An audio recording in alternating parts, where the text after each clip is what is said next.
Everyone, আজি যিহেতু গোৱা journey মই আজি শিয়ালডুবি কলিকতাৰ দৃশ্য দেখুৱাবলৈ আপোনালোকক চেষ্টা কৰিছোঁ। ৰাতিৰ কলিকতাৰ দৃশ্য। আমি গোৱাৰ পৰা আহি প্ৰায় 2:30 বজাত আমি কলিকতা পাইছোঁ। কলিকতা ষ্টেচনৰ দৃশ্য এয়া।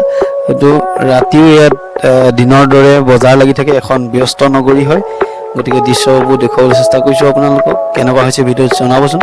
চাওকচোন, গোটেই ভিতৰলৈ আমি সোমাই গৈছোঁ বজাৰখনৰ। আচলতে এয়া ফল মূলৰ বজাৰ, আৰু ইয়াত কোনো খুচুৰা বজাৰ নহয়, হ'লচেল বজাৰ হয় এইখন। যথেষ্ট বেপাৰীৰ ভিৰ লাগি থাকে।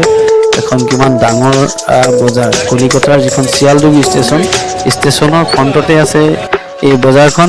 আহি দেখিলোঁ যেতিয়া আমি অকণ বজাৰখনত সোমাই যাবলৈ চেষ্টা কৰিলোঁ আৰু চালোঁ হয়তো ইয়াত কিমান আমাৰ অসমৰ তুলনাত আচলতে কিমান ব্যস্ত এই কলিকতাৰ লেখীয়া জেগাবিলাকত। আচলতে যিখিনি অৰ্থনীতি সংগ্ৰামখনৰ লগত কেনেকৈ জড়িত হৈ যায় পুৱাৰ ভাগৰ পৰাই, আচলতে আন্ধাৰৰ পৰাই পোহৰ নহওঁতেই। গতিকে সেইখিনি দেখুৱাবলৈ অকণ চেষ্টা কৰিলোঁ। মাছৰ বজাৰখন, আৰু মাছৰ বজাৰো এই দিনৰ দৰে ভিৰ লাগি আছে, যথেষ্ট ক্ৰেতা আৰু বিক্ৰেতা।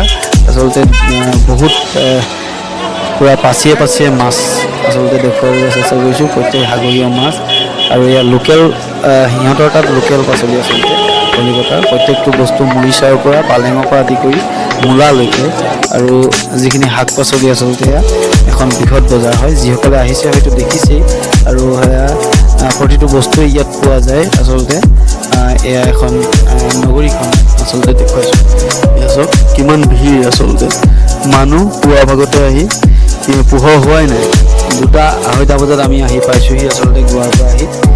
গোটেই আমাৰ টীমটো আহি, এটা টীম গৈছিলোঁ যিহেতু টীম এটা গ'লে আপোনালোকে জানে কিমান সুখ আনন্দ লাগে, আচলতে ফূৰ্তি। আমি যে বাহিৰত গৈছিলোঁ, গোৱা আছিলোঁ বা কলিকতাত আছোঁ, সেয়া অনুভৱ কৰা নাই। হয়তো নিজৰ ঠাইতে থকা লেখীয়া লাগিছে।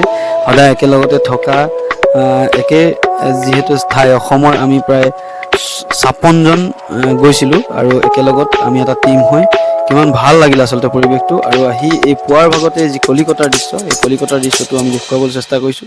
এই কলিকতা শিয়ালদহ ষ্টেচনৰ পৰাই আমি এই কাঞ্চনজংঘা যিখন ট্ৰেইন আহিব এক্সপ্ৰেছ, তাৰ বাবে আমি ৱেইটিং কৰি আছোঁ। আমি কাঞ্চনজংঘাত গুৱাহাটীলৈকে যাম, গতিকে আচলতে আমাৰ টীমটো গোটেইবোৰ আহি এনেকৈ ধৰণে পালোহি। পাই আমি কাঞ্চনজংঘাৰ কাৰণে ৱেইট কৰিবৰ বাবে আমি ৱেইটিং হললৈ গৈছোঁ। ৱেইটিং হলত সকলোৱে ফ্ৰেছ হৈ গা পা ধুই, আৰু ধুনীয়াকৈ অলৰেডি টিকেট আমাৰ কৰি থৈ আছে। সকলোবোৰ এনেকৈ পূৰা আনন্দত মতলীয়া হৈ আছে।